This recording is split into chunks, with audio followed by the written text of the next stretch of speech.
학생 여러분 반갑습니다. 안녕. 쌍지리TV와 함께하는 2024학년도 수능 한국지리 벼락치기 프로젝트 15번째 시간 교통 파트를 함께 정리하겠습니다. 자, 교통 파트에서는 운송비 구조, 그리고 교통수단별 특징, 수송 분담률까지 기본 이론을 공부하신 이후에 각 교통수단을 이용할 수 있는 지역까지 우리가 정리를 하셔야 됩니다. 자, 먼저 첫 번째 운송비 구조 설명해 드릴게요. 자, 우리가 내는 운송비, 교통수단 이용했을 때 내야 되는 총 운송비는 크게 보면 두 가지 요금이 합쳐져서 비용이 산정이 됩니다. 자, 먼저 첫 번째가 기종점 비용. 자, 기종점 비용은 출발하기도 전에 내야 되는 돈, 일명 기본 요금이다. 이렇게 보시면 돼요. 자, 그리고 여기에 추가적으로 운반 거리가 멀어질수록 증가하는 비용, 요걸 주행 비용 혹은 운반거리 비용이라고 합니다. 그래서 기종점 비용과 주행 비용으로 나눈다. 요 기종점 비용이란 건 출발하기도 전에 내야 되는 기본 요금이라 그랬습니다. 그 교통수단을 가지고만 있어도 내야 되는 유지비들이 있어요. 뭐 보험료라든가 주차비나 아니면 화물 같은 경우에는 상하역비, 그리고 대중교통수단은 터미널 이용료, 뭐 이런 것들이 있거든요. 자, 그런 것들 때문에 출발하기도 전에 책정되는 비용이 기종점 비용입니다. 그리고 주행 비용은 운반 거리가 증가할수록 기름값처럼 증가하는 비용들이 책정이 돼서 매겨지는 비용, 이걸 주행 비용이라고 해요. 자, 이 두 개가 합쳐져서 총 운송비가 매겨집니다. 근데 이걸 교통수단별로 기종점 비용과 주행 비용이 어떻게 다른가, 이걸 잘 아셔야 됩니다. 그래서 이걸 한번 비교를 해볼게. 자, 먼저 첫 번째 기종점 비용을 교통수단별로 비교를 해볼게요. 자, 기종점 비용이 가장 저렴한 교통수단 도로교통입니다. 도로는 자동차. 자, 두 번째로 저렴한 게 철도. 자, 세 번째로 저렴한 게 해운. 자, 가장 비싼 게 항공입니다. 자, 오른쪽에 운송비 곡선이 나와 있는데, 자, 기종점 비용은 출발하기도 전에 0km일 때 내야 되는 돈이죠. 그래서 요거 Y 절편값이 기종점 비용입니다. 요 도로가 제일 싸고요. 그리고 두 번째 철도, 자, 세 번째 해운, 네 번째 항공인 걸 우리가 확인할 수 있습니다. 자, 두 번째 비교할 게 자, 주행 비용이 누가 가파르게 증가하나, 주행 비용의 증가율을 자, 비교해 보겠습니다. 자, 가장 기울기가 완만한 게 보시면 요거죠, 해운. 자, 해운이 멀리 갈수록 주행 비용이 많이 증가하진 않는다. 자, 그리고 두 번째로 천천히 증가하는 게 철도입니다. 자, 세 번째가 도로. 자, 항공이 가장 가파르게 증가해요. 그래서 요 그래프가 약간 잘못된 거야. 이게 모든 교과서에 이렇게 그려져 있는데 실제 항공이 도로보다 기울기를 더 급하게 그려야 돼요. 그래서 내가 항공을 다시 그리면 이런 식으로 그려야 돼. 이런 식으로 기울기가 더 급하게 그리는 게 맞습니다. 알겠죠? 자, 그래서 아무래도 요 한 화면에 나오게 그리려다 보니까 교과서 그림이 이렇게 도로보다는 기울기가 완만하게 그려지는 것 같아요. 더 급하게 이렇게 그려야 맞습니다. 그래서 항공은 어쨌든 기종점 비용도 비싸고 주행 비용도 가파르게 증가하니까 가격이 비쌀 수밖에 없다라는 겁니다. 자, 그러면 거리에 따라서 어떤 교통수단을 이용할 때 가장 저렴한지 보면 여기 자, 0km에서 Xkm까지는 도로가 제일 쌉니다. 자, 그리고 X에서 Ykm까지는 지금 회색의 철도가 수송비가 총 운송비가 가장 싸요. 그리고 Ykm 이상 갈 때는 해운이 가장 저렴합니다. 그래서 우리가 보통 비용적인 측면에서 고려했을 때 도로는 단거리 수송, 자, 철도는 중거리 수송, 해운은 장거리 수송에 유리하다, 이렇게 보는 거예요. 자, 그래서 시험 문제에 도로, 철도, 해운을 기종점 비용과 주행 비용 증가율로 비교하라 그러면 이렇게 비교해 주시면 됩니다. 항공은 어쨌든 제일 비싸다, 이렇게 하시면 돼요. 자, 우리 두 번째, 자, 각 교통수단의 특징을 정리를 하겠습니다. 도로, 철도, 해운, 항공, 이렇게 4개 교통수단의 특징, 꼭 알아야 될 단어 위주로 정리합니다. 자, 먼저 도로교통 최고의 장점은 문전 연결성이 좋은 게 자, 최고 장점이에요. 자, 문전 연결성은 문 앞에서 문 앞까지 데려다 준다, 이런 뜻입니다. 자, 나머지 교통수단은 이 교통수단을 이용하기 위해서 우리가 터미널로 직접 가야 됩니다. 철도는 서울역에 가야 되고, 해운은 인천항에 가야 되고, 항공은 인천공항에 가야 됩니다. 하지만 도로는 내 집 앞에 옵니다. 맞죠? 그래서 문전 연결성이 좋다. 그래서 결국에 국내 수송에서는 도로가 무조건 가장 많이 이용할 수밖에 없습니다. 그래서 국내 여객 수송에서 자, 1위가 바로 도로, 그리고 국내 화물 수송 1위도 도로입니다. 결국에 택배 아저씨는 마지막에 트럭으로 우리의 물건을 가져다 주십니다. 자, 그래서 국내 여객 화물 둘 다 1등. 자, 도로다. 꼭 기억합니다. 자, 두 번째 철도 해보는데, 철도는 가장 큰 장점이 정시성이 우수하다. 시간을 잘 맞춰준다. 자, 이게 최고 장점이고요. 자, 그리고 철도는 우리가 도로 다음으로 국내 여객에서 두 번째로 많이 이용하는 교통수단이 철도입니다. 국내 여객 수송 2위가 철도. 물론 시험 문제에 철도를 지하철, 일반 철도 이렇게 나누는 경우도 있습니다. 자, 만약에 둘을 합치면 어쨌든 철도가 2등이야. 자, 근데 철도를 이렇게 둘로 다시 쪼갤 수도 있다 그랬잖아. 지하철과 철도로. 자, 그럼 수송 인원은 누가 많겠어? 지하철이 많겠지. 근데 철도는 그냥 일반 철도라 그럴게. 요거 일반 철도는 일반 철도 무궁화호, 새마을호, KTX 같이 다른 도시 갈 때 주로 이용하는 거 말합니다. 자, 일반 철도는 비교적 장거리를 가죠. 그래서 지하철은 단거리, 일반 철도는 장거리 수송에 주로 이용한다. 그러면 인원수는 지하철이 많이 태워. 근데 거리를 고려했을 때는 철도가 수송이 더 많을 수도 있습니다. 요거는 뒤에 우리 수동 분담률에서 자세히 다루도록 하겠습니다. 자, 해운을 해볼게. 자, 해운은 장거리 수송에 유리하고요.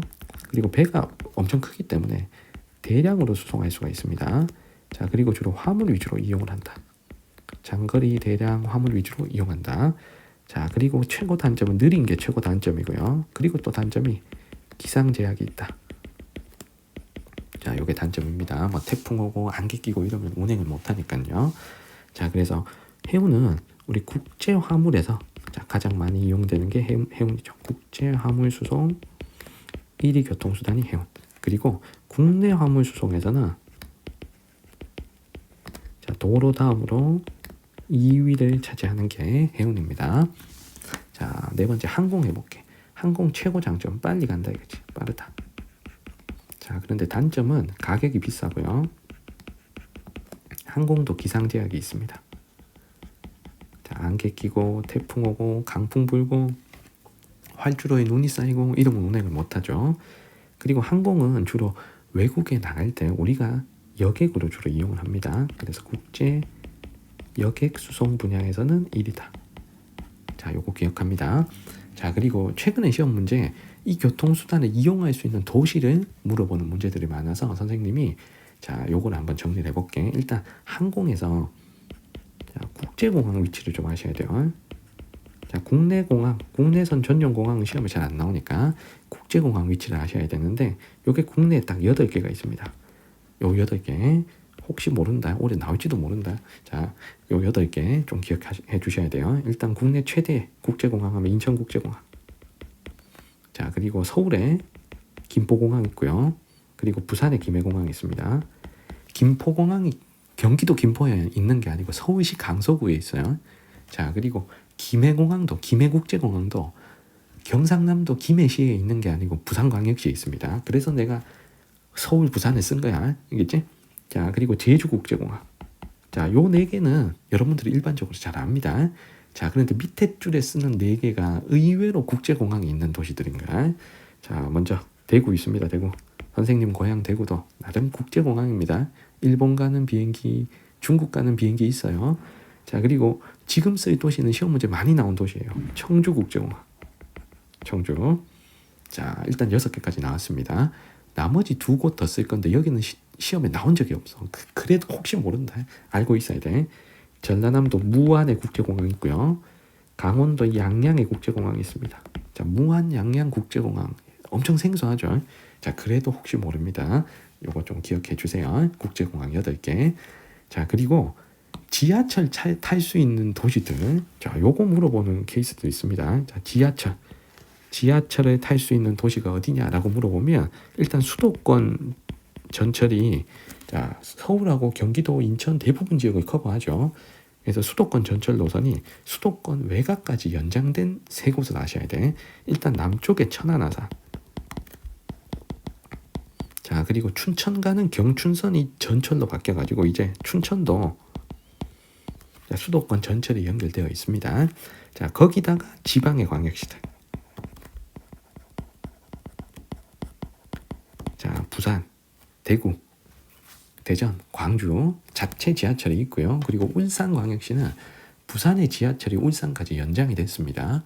자, 그리고 대구의 위성도시 경산, 부산의 위성도시 김해 양산까지도 지하철이 연결돼 있어요. 그래서 지방의 광역시와 그 주변 위성도시 일부도 지하철이 연결되어 있다. 자, 요거 알고 계셔야 됩니다. 자, 그리고 어쩌다가 일반 철도 중에 KTX 탈 수 있는 곳 없는 곳 이거 구분하라 라고도 합니다. 그러면 요거 고속철도에 대해서 여기다가 쓸게. 고속철도. 자, 고속철도는 일단 경부선 라인 있죠. 경부선 라인. 근데 다는 안 쓴다. 그러면 서울, 천안, 아산, 그 다음에 청주 오송역, 그리고 대전, 뭐 대구, 부산, 뭐 울산 이런 데도 다 KTX 탈 수 있고요. 그리고 호남선 라인. 자, 경부선과 호남선 KTX가 갈라지는 곳이 청주지. 그래서 고속철도로 시험 문제 제일 많이 나온 도시가 청주입니다. 청주. 경부선, 호남선 KTX가 갈라지는 곳, 우리 분기점. 자, 요거 우리 지역지리 파트 충청할 때 쌤이 많이 강조를 했었습니다. 그리고 호남선이 종점이 목포잖아요. 그러니까 목포쯤은 알고 계셔야 돼. 알겠지? 자, 그 다음에 강릉선이 있죠. KTX 강릉선. 요건 서울에서 강릉까지. 요거 평창 동계올림픽 때 개통을 한 거잖아. 그래서 강원도의 원주, 평창, 강릉 요 라인으로 지나갑니다. 그래서 강릉 하나만 기억하지 말고 원주, 평창도 추가로 같이 좀 기억을 해주셔야 돼요. 자, 그래서 요걸 갖고 활용하는 문제들이 작년하고 그리고 올해 6평에 나왔으니까 뒤에 문제 보면서 선생님이 추가로 설명해 드리겠습니다. 자, 교통수단부의 수송분담률. 자, 요걸 한번 볼게요. 자, 먼저 볼게. 국내 여객 수송 분담률을 먼저 보겠습니다. 국내 여객 부분 수송 분담률.